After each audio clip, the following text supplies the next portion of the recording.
واقعتاً یہ ریپگننٹ ہے یا نہیں ہے۔ فَإِن تَنَازَعْتُمْ فِي شَيْءٍ فَرُدُّوهُ إِلَى اللَّهِ وَالرَّسُولِ إِن كُنتُمْ تُؤْمِنُونَ بِاللَّهِ وَالْيَوْمِ الْآخِرِ، یہ طرز عمل تمہیں اختیار کرنا چاہیے اگر تم واقعتاً اللہ پر اور یوم آخر پر ایمان رکھتے ہو۔ ذَلِكَ خَيْرٌ وَأَحْسَنُ تَأْوِيلًا، یقیناً یہ بہت ہی بہتر بھی ہے اور نتائج کے اعتبار سے بھی بہت ہی مفید ہے۔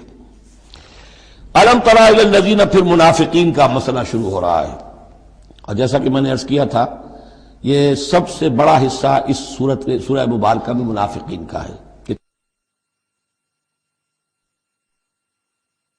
أَلَمْ تَرَ إِلَى الَّذِينَ يَزْعُمُونَ أَنَّهُمْ آمَنُوا بِمَا أُنزِلَ إِلَيْكَ وَمَا أُنزِلَ مِن قَبْلِكَ، کیا تم نے غور نہیں کیا ان لوگوں کی طرف جن کا گمان تو یہ ہے اور دعویٰ تو یہ ہے کہ وہ ایمان لے آئے ہیں اس پر بھی کہ جو اے نبی آپ پر نازل کیا گیا، اور اس پر بھی کہ جو آپ سے پہلے نازل کیا گیا، لیکن کرتے کیا ہیں؟ یریدون یتحاکموا الی الطاغوت، وہ چاہتے یہ ہیں کہ اپنے مقدمات کے فیصلے کروائیں طاغوتوں سے، یعنی ان سے جو اللہ اور اس کے رسول کی اطاعت نہیں کرتے۔ اگلی آیت پہلی جو تھی، جو اللہ اور اس کے رسول کی اطاعت پر کاربند ہو گیا وہ طاغوت سے خارج ہو گیا، جو اللہ اور اس کے رسول کی اطاعت کو قبول نہیں کرتا وہ طاغوت ہے، وہ طغا، وہ اپنے حد سے تجاوز کر گیا۔ تو گویا کہ غیر مسلم جو اللہ اور اس کے رسول کے احکام کا پابند نہیں وہ طاغوت ہے۔ یریدون یتحاکموا الی الطاغوت وقد امروا ان یکفروا بہ، وہ اپنے مقدمات لے کر جاتے ہیں طاغوت کے پاس حالانکہ انہیں حکم دیا گیا ہے کہ ان کا کفر کریں۔ یعنی ہوتا یہ تھا کہ مسلمان مدینے میں جو منافقین تھے وہ اپنے مقدمات بجائے اس کے کہ حضور کے پاس لائیں، جب یہ دیکھتے تھے کہ ہمارا پلہ گر رہا ہے، حضور کے پاس جائیں گے ہم تو حق کی بات ہوگی، انصاف کی بات ہوگی، تو چلو یہودیوں کی عدالت سے فیصلہ کروا لیں۔ ایک یہودی کا اور ایک مسلمان کا جھگڑا ہوا اور اس میں یہ مسئلہ اٹھ کھڑا ہوا۔ وہ یہودی کہتا تھا چلو محمد کے پاس صلی اللہ علیہ وسلم، اس لیے کہ اسے بھی یقین تھا کہ میں حق پر ہوں۔ یہ مسلمان جو منافق تھا یہ کہتا تھا نہیں چلو تمہارے پاس کعب ابن اشرف کے پاس چلو، اس سے معاملہ طے کرواؤ۔ بہرحال اس کے بعد ہوا یہ کہ حضور کے پاس وہ یہودی لے آیا، حضور نے فیصلہ کر دیا اس کے خلاف۔ اب اس نے کہا اچھا چلو دیکھو آپ بھی عمر سے اور بات کرتے ہیں۔ حضرت عمر سے آ کے بات کی، امید کی کہ شاید وہ جب میرا لحاظ زیادہ کریں، میں مسلمان ہوں۔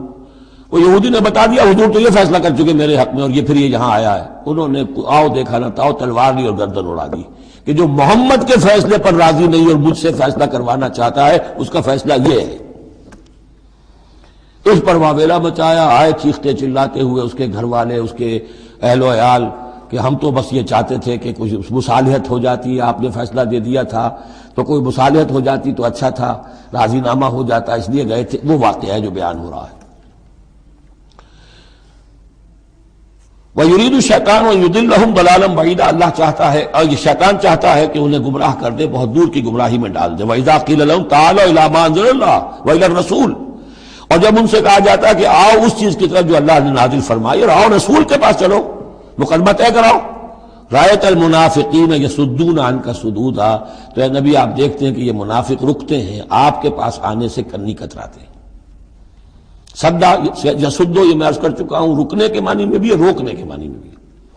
فَكَيْفَ إِذَا أَصَابَتْهُم مُّصِيبَةٌ بِمَا قَدَّمَتْ أَيْدِيهِمْ، تو پھر کیسے جبکہ ان کے اوپر کوئی مصیبت آ گئی اپنے کرتوت کی وجہ سے۔ اب جب چیختے چلایا ہے عمر نے یہ کر دیا، وہ تو مقدمہ قائم کرنا چاہتے تھے عمر کے خلاف، لیکن یہاں یہ ہے کہ فَكَيْفَ إِذَا أَصَابَتْهُم مُّصِيبَةٌ بِمَا قَدَّمَتْ أَيْدِيهِمْ، ان کے اپنے ہاتھوں کے کرتوتوں کی وجہ سے جو مصیبت آ گئی، ثُمَّ جَاءُوكَ، پھر وہ آپ کے پاس آئے، يَحْلِفُونَ بِاللَّهِ، اور اللہ کی قسمیں کھاتے ہوئے آئے، إِنْ أَرَدْنَا إِلَّا إِحْسَانًا وَتَوْفِيقًا، ہم تو احسان بھلائی چاہتے تھے، موافقت چاہتے تھے، راضی نامہ چاہتے تھے، اس لیے عمر کے پاس گئے تھے۔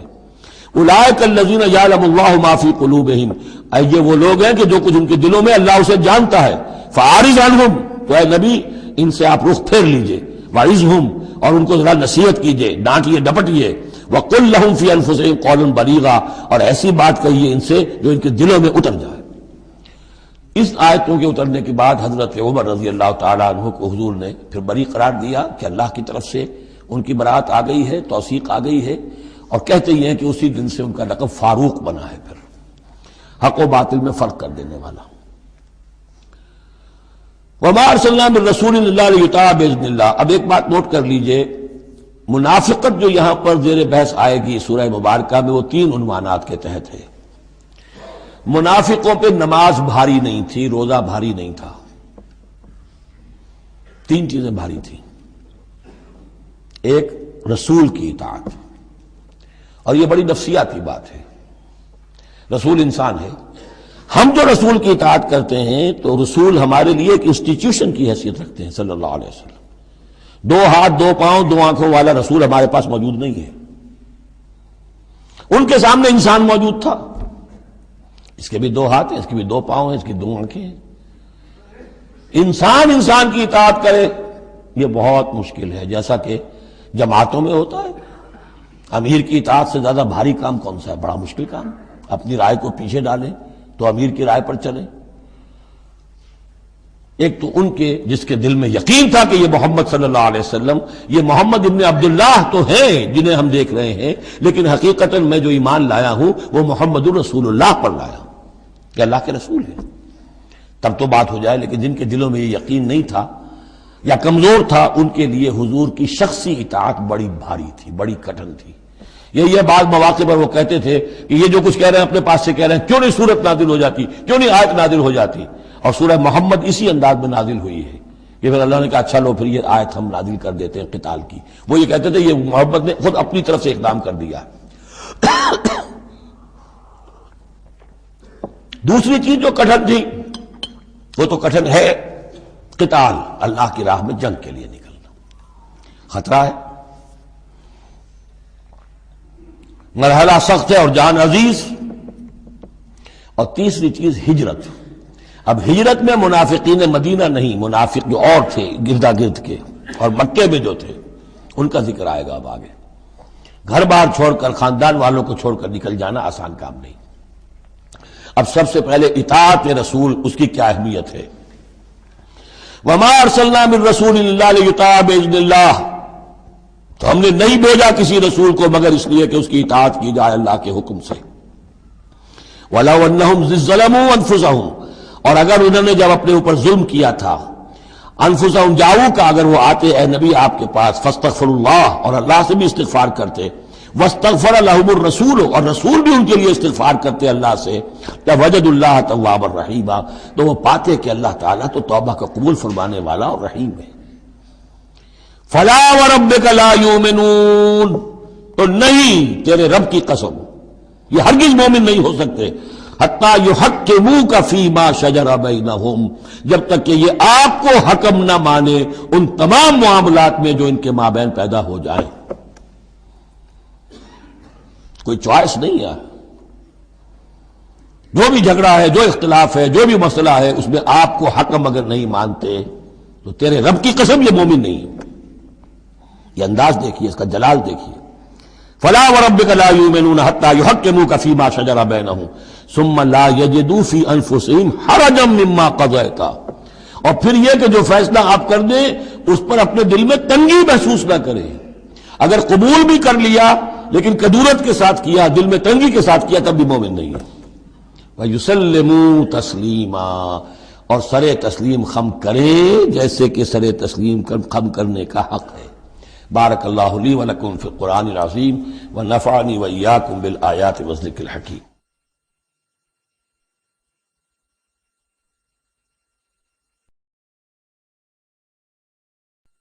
وَلَوْ أَنَّهُمْ إِذ ظَّلَمُوا أَنفُسَهُمْ جَاءُوكَ وَاسْتَغْفَرُوا اللَّهَ وَاسْتَغْفَرَ لَهُمُ الرَّسُولُ لَوَجَدُوا اللَّهَ تَوَّابًا رَّحِيمًا.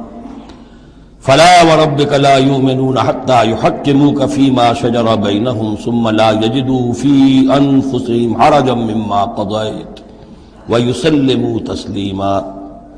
ولو أننا كتبنا عليهم أن اقتلوا أنفسكم أو اخرجوا من دياركم ما فعلوه إلا قليل منهم ولو أنهم فعلوا ما يوعظون به لكان خيرا لهم وأشد تثبيتا وإذا لآتيناهم من لدنا أجرا عظيما وَلَهَدَيْنَاهُمْ صِرَاطًا مُسْتَقِيمًا. صدق اللہ العظیم. جیسا کہ میں عرض کر چکا ہوں کہ منافقین پر جو سب سے زیادہ بھاری تین چیزیں تھیں، ان میں سے سب سے پہلی، اور عام طور پر اس کا صحیح اندازہ لوگوں کو نہیں ہے، وہ ہے اطاعت رسول. اللہ کی اطاعت وہ ایک کتاب کی اطاعت ہے. اللہ خود کوئی مشخص شخصیت کی حیثیت سے ہمارے سامنے موجود نہیں ہے، بالغیب ہے. ہمارے لیے رسول کی اطاعت بھی اس وقت اسی درجے میں ہے. رسول شخصاً ہمارے سامنے موجود نہیں ہے، یہ انسٹیٹیوشن ہے. اللہ کی اطاعت، رسول کی اطاعت. لیکن یہ جان لیجئے کہ اس وقت کے لوگوں کے لیے حضور صرف ایک انسٹیٹیوشن نہیں تھے، ایک شخص بھی تھے. اور وہاں کے لوگوں کے رشتے بھی تھے حضور کے ساتھ. کوئی حضور کا خسر ہے، خسر باپ کی جگہ ہوتا ہے. کوئی حضور کا داماد ہے، کوئی حضور کی بیوی ہے، رشتے ہیں.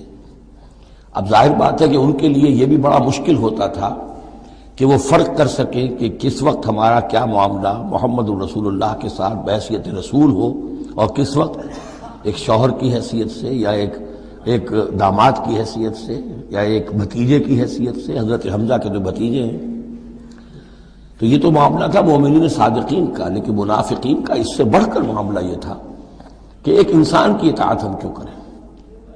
اور یہی وہ چیز ہے کہ جو فتنہ انکار سنت اور انکار حدیث کی اصل جڑ اور بنیاد ہے. اباح کرتی ہے طبیعت، جیسے کہ ان عورت کی طبیعت اباح کرتی ہے کہ شوہر کی تابع داری کیوں کرے. آخر وہ بھی مکمل ہیومن بینگ ہے، مکمل انسان ہے، اس کے احساسات ہیں. تو آسان کام نہیں ہے کہ اس کو ریکنسائل کر سکیں. اسی طرح انسان کی اطاعت کرے، یہ بھی در حقیقت اس کو تسلیم کرنا، ذہناً ریکنسائل کرنا آسان نہیں. اور یہ چیز ظاہر بات ہے کہ جن کے دل میں یقین کھب جاتا تھا ان کے لیے آسان ہو جاتی تھی. جن کے دلوں میں یقین کی کمی تھی وہ پھر قدم قدم پر ناکنگ کرتی تھی ان کی گاڑی، چل نہیں پاتے تھے. اب فرمایا وَلَوْ أَنَّا كَتَبْنَا عَلَيْهِمْ، اگر ہم نے ان پر یہ فرض کر دیا ہوتا ان اقتلوا انفسکم کہ قتل کرو اپنے آپ کو، او اخرجوا من دیارکم یا نکلو اپنے گھروں سے، ما فعلوه الا قلیل منہم نہ کرتے یہ کام ان میں سے مگر سوائے چند کے. وَلَوْ أَنَّهُمْ فَعَلُوا مَا يُوعَظُونَ اور اگر وہ کرتے جس چیز کی کہ ان کو نصیحت کی جا رہی ہے، لَكَانَ خَيْرًا لَهُمْ یہی ان کے لیے بہتر ہوتا، وَأَشَدَّ تَثْبِيتًا اور ان کی ثبات ایمان اور ثبات قلب اسی کے اندر ہوتی ہے. وَإِذًا لَآتَيْنَاهُم مِّن لَّدُنَّا أَجْرًا عَظِيمًا اور اس صورت میں ہم انہیں اپنے پاس سے بہت بڑا اجر دیتے. وَلَهَدَيْنَاهُمْ صِرَاطًا مُسْتَقِيمًا اور انہیں ہدایت فرما دیتے سیدھی راہ کی طرف. اس میں اکثر حضرات نے تو اس کو جو الفاظ ہیں ظاہری انہی پر محمول کیا ہے، اور اس میں بھی کوئی قباحت نہیں ہے. اللہ ہمارا خالق ہے، اگر اللہ حکم دے کہ اپنے آپ کو قتل کرو، خودکشی کرو، تو ہمیں کرنی ہوگی. اگر اللہ ہمیں حکم دے اپنے گھروں سے نکل جاؤ تو نکلنا ہوگا. تو اس میں ایک اشارہ یہ ہو سکتا ہے کہ جیسے جو تاریخ بنی اسرائیل میں ہم دیکھ آئے ہیں، وہاں یہ تھا کہ جن لوگوں نے بچڑے کی پرستش کی تھی ان کو جو مرتد ہونے کی سزا دی گئی تھی اس کے لیے الفاظ یہی آئے تھے ان اقتلوا انفسکم، قتل کرو اپنے آپ کو. مراد یہ ہے کہ تم اپنے اپنے قبیلے کے ان لوگوں کو قتل کرو جنہوں نے اس گناہ کبیرہ کا ارتکاب کیا ہے. تو شاید چونکہ منافقین کا معاملہ چل رہا ہے اور منافقین کے ساتھ اکثر و بیشتر ایسا ہوتا تھا کہ ان کے خاندان والے، رشتہ دار، ان کے گھرانے والے ان کے ساتھ شامل ہو جاتے تھے حمایت کے اندر. تو یہاں بتایا جا رہا ہے کہ بجائے اس کے کہ ان کی حمایت کرو، ہونا تو چاہیے اس کے بالکل برعکس. اور وہ یہ کہ تم اپنے اندر سے خود دیکھو کون ہیں کہ جو منافق ہیں، کہ جو اصل میں آستین کے سانپ ہیں. اگر اللہ تعالیٰ نے تمہیں حکم نہیں دیا ہے، اگر اللہ تعالیٰ یہ حکم بھی دے سکتا تھا کہ ہر قبیلہ، ہر گھرانہ اپنے ہاں کے منافقین کو خود قتل کرے. یہ تو حضرت عمر رضی اللہ تعالیٰ عنہ نے اپنی اس ایمان کی غیرت کے اندر، غیرت ایمانی کے اندر قتل کیا. اور اس پر انہیں غصہ آیا، اس لیے کہ بہرحال وہ ان کے اپنے خاندان کے لوگ تو نہیں تھے. لیکن یہ کہ اللہ تعالیٰ اگر یہ حکم دیتا تو یہ بھی تمہیں کرنا چاہیے تھا. لیکن یہ کہ اللہ کے علم میں ہے کہ تم میں سے بہت کم لوگ ہوتے کہ جو اس حکم کی تعمیل کر سکتے. اور اگر کر گزرتے ما یوعظون به لکان خیرا لهم واشد تثبیتا واذا لآتیناهم من لدنا اجرا عظیما ولہدیناهم صراطا مستقیما. اب اس کے بعد یہ اطاعت رسول کے موضوع پر جو عظیم ترین آیت ہے قرآن کی وہ آ رہی ہے. وَمَن يُطِعِ اللَّهَ وَالرَّسُولَ اور جو کوئی اطاعت کرے گا اللہ کی اور رسول کی صلی اللہ علیہ وسلم، فَأُولَٰئِكَ مَعَ الَّذِينَ أَنْعَمَ اللَّهُ عَلَيْهِمْ تو یہ وہ لوگ ہوں گے جنہیں معیت حاصل ہوگی ان کی جن پر اللہ کا انعام ہوا. اور وہ کون ہیں؟ من النبیین والصدیقین والشہداء والصالحین، یعنی انبیاء کرام اور صدیقین اعظام اور شہداء کرام اور صالحین. وحسن اولئک رفیقا اور یہ لوگ تو بہت ہی اچھے ہیں رفاقت کے لیے. یعنی اللہ اور اس کے رسول کی اطاعت کرنے والوں کا پھر شمار ان لوگوں کے زمرے میں ہوگا. وہ جو سورہ فاتحہ کے ضمن میں ہم نے دیکھا تھا کہ اہدنا الصراط المستقیم صراط الذین انعمت علیہم، وہ کون لوگ ہیں انعمت علیہم، اس کی تفسیر ہے یہ. فاولئک مع الذین انعم اللہ علیہم من النبیین والصدیقین والشہداء والصالحین. ایک بیس لائن ہے صالح مسلمان، نیک نیت مسلمان، دل میں خلوص کے ساتھ ایمان ہے، صالح ہے، حکم پر عمل کر رہا ہے، محرمات سے بچا ہوا ہے. اب اوپر اٹھے گا تو ایک اونچا درجہ ہے شہداء کا، اس سے بھی اونچا درجہ ہے صدیقین کا، اس سے بھی اونچا درجہ ہے انبیاء کا. اب انبیاء کا درجہ تو رک جائے گا، اس لیے کہ وہ تو ایک وہبی چیز ہے، کسبی چیز نہیں تھی. لیکن یہ دو درجے تو ابھی موجود ہیں کہ انسان اپنی ہمت سے جتنی محنت کرے، جتنی کوشش کرے، وہ شہادت اور صدیقیت کے مراتب تک فائز ہو سکتا ہے. یہ مضمون پوری وضاحت کے ساتھ آئے گا سورہ حدید میں انشاءاللہ. ذالک الفضل من اللہ وکفی باللہ علیما. اور یہ اللہ تعالیٰ کا بڑا فضل ہے جن لوگوں کو آخرت میں ان کی معیت حاصل ہو جائے. وتوفنا مع الابرار، اے اللہ ہمیں موت دیجو اپنے ابرار بندوں کے ساتھ. تو واقعہ یہ ہے ذالک الفضل من اللہ وکفی باللہ علیما، یہ تو اللہ کا بہت بڑا فضل ہے اور اللہ کافی ہے ہر شے کے جاننے کے لیے. یعنی کون کس استعداد کا حامل ہے، کون کس قدر و منزلت کا حامل ہے، اللہ خوب جانتا ہے. اب آ رہی ہے دوسری چیز، قتال فی سبیل اللہ، جو بڑا سخت امتحان تھا مادی اعتبار سے. اطاعت رسول جو ہے وہ زیادہ تر ایک نفسیاتی ایک مرحلہ تھا، نفسیاتی الجھن تھی. لیکن یہ تو ظاہر بات ہے کہ خالص محسوس شے، مادی شے، جان کا خطرہ، مال کا خطرہ.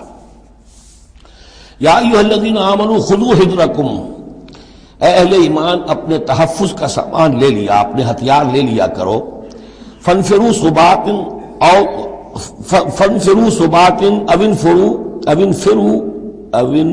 انفروا جميعا. اس کے بعد خواہ تم ٹکڑیوں کی شکل میں نکلو اور خواہ فوج کی شکل میں. یعنی دو طرح کے معاملات ہوتے تھے. کبھی حضور صلی اللہ علیہ وسلم چھوٹے چھوٹے آپ گروپ بھیجتے تھے، جیسے کہ غزوہ بدر سے پہلے 8. کبھی یہ کہ پوری فوج لے کر، جیسے غزوہ بدر میں آپ گئے، غزوہ احد میں آئے. تو ان میں سے جو شکل بھی ہو نکلو اللہ کی راہ میں. وَإِنَّ مِنْكُمْ لَمَن لَّيُبَطِّئَنَّ، تم میں سے کچھ لوگ ایسے ہیں جو دیر لگا دیتے ہیں، تاخیر کرتے ہیں. حکم ہو گیا ہے، نکلنا ہے، فلاں وقت ہے، کوچ ہوگا، اب وہ اس میں ڈھیل برت رہے ہیں، ابھی تیاری ہو رہی ہے، اور پھر بہانہ بنا دیں گے کہ بس ہم تیاری کر ہی رہے تھے، اب نکلنے ہی والے تھے. اور وہ منتظر رہتے ہیں کہ کوئی فیصلہ ہو چکے تو اس وقت پھر ہم کہیں گے کہ ہم تو نکلنے والے تھے کہ یہ فیصلہ ہمیں پہنچ گیا کہ جنگ کا تو فیصلہ ہی ہو گیا. فَإِنْ أَصَابَتْكُمْ مُصِيبَةٌ، پھر اگر تمہیں کوئی مصیبت پیش آ جائے. اب بہرحال مسلمانوں کو جنگ میں نکلے ہیں تو کوئی تکلیف پیش آ جائے، کوئی نقصان ہو، کوئی وقتی طور پر ہزیمت ہو جائے. قال، تو وہ کہے گا قد انعم اللہ علی اذ لم اکن معہم شہیدا، میں تو اللہ نے بڑا انعام کیا، بڑا کرم کیا، جو میں نہیں گیا، میں رہ گیا. میری فلاں جو ضرورت تھی وہ میرے لیے رحمت بن گئی. وہ میرا جو اونٹ گم ہوا تھا اس وقت کہیں وہ اگر میرے پاس موجود ہوتا تو میں بھی وہاں پر خراب ہوتا. یہ تو مجھ پر تو اللہ کا بڑا کرم ہوا ہے کہ میں اس جنگ میں، اس مارکے میں جانے سے بچ گیا. وَلَئِنْ أَصَابَكُمْ فَضْلٌ، اور اگر تمہیں کوئی فضل پہنچ جائے اللہ کی طرف سے، فتح ہو جائے اور تم یعنی کامرانی کے ساتھ واپس آؤ اور تم مال غنیمت لے کر آؤ، من اللہ، اللہ کی طرف سے فضل مل جائے، لَيَقُولَنَّ، اس وقت پھر وہ حسرت کے ساتھ کہے گا کہ لَمْ تَكُنْ بَيْنَكُمْ وَبَيْنَهُ مَوَدَّةٌ، بالکل ایسے جیسے تمہارے اور اس کے درمیان کوئی دوستی اور مروت اور مودت ہے ہی نہیں.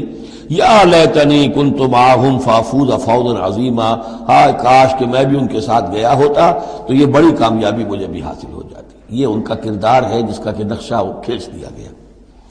فلیقاتل فی سبیل اللہ الذین یشرون الحیاۃ الدنیا بالآخرہ، بس جو لوگ دنیا کی زندگی کو آخرت کے عوض فروخت کرنے کے لیے تیار ہیں انہیں لازماً قتال کرنا چاہیے اللہ کی راہ.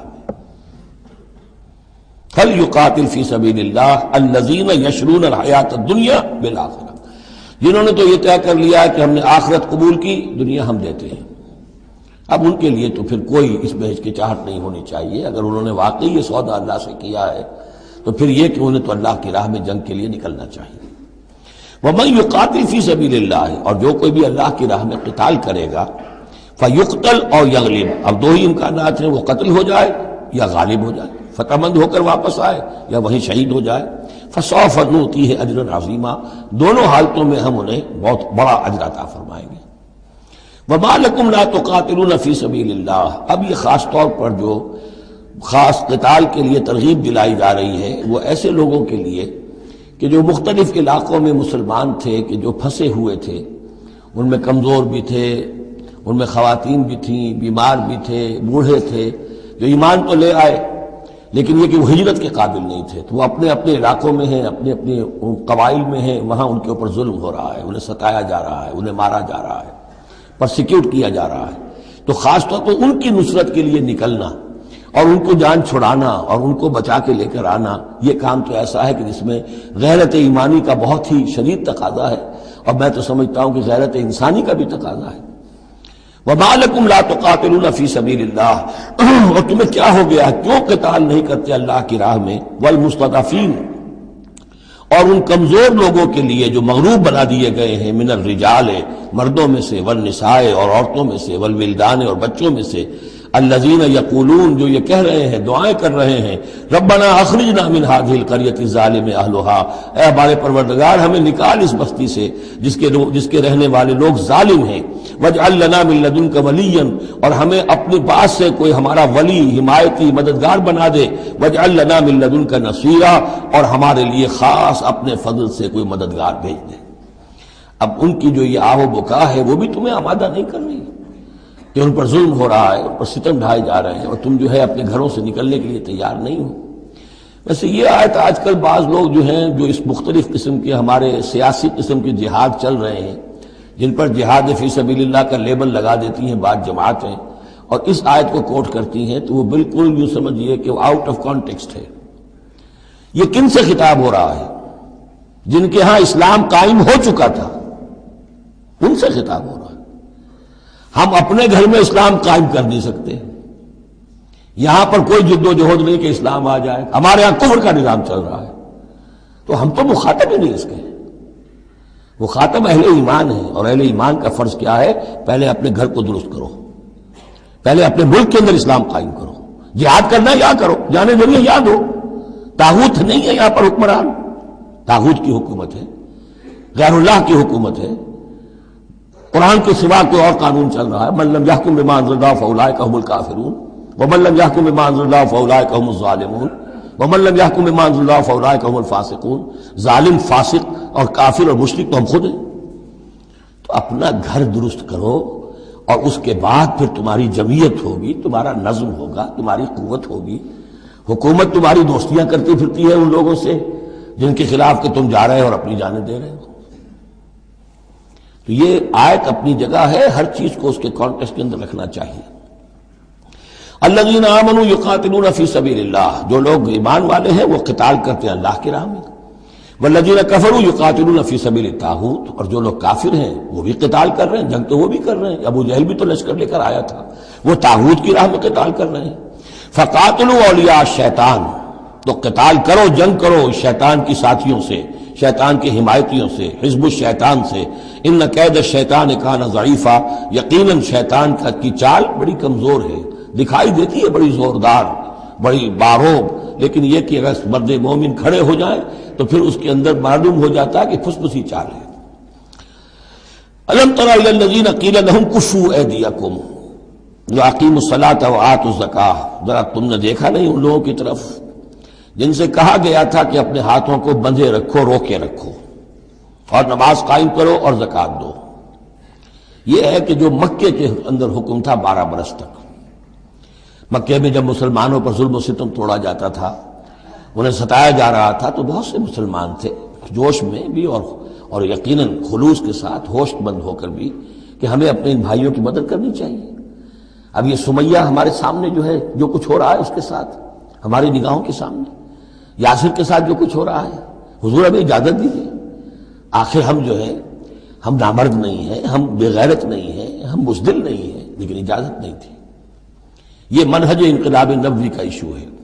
اس وقت حکم یہ تھا اپنے ہاتھ تھامے رکھو، نغمہ ہے بلبل شوریدہ تیرا خام ابھی، اپنے سینے میں اسے اور ذرا تھام ابھی، ایک وقت آئے گا تمہارے ہاتھ کھول دیے جائیں گے، ابھی کفو ایدیکم۔ لیکن یہاں سوال پیدا ہوتا ہے الم تر الی الذین قیل لہم کفو ایدیکم، یہ فعل مجہول ہے، کہا کس نے تھا؟ مکی قرآن میں یہ آیت موجود نہیں ہے، وہاں بھی یہ حکم تھا محمد الرسول اللہ صلی اللہ علیہ وسلم کا، حضور نے روکا۔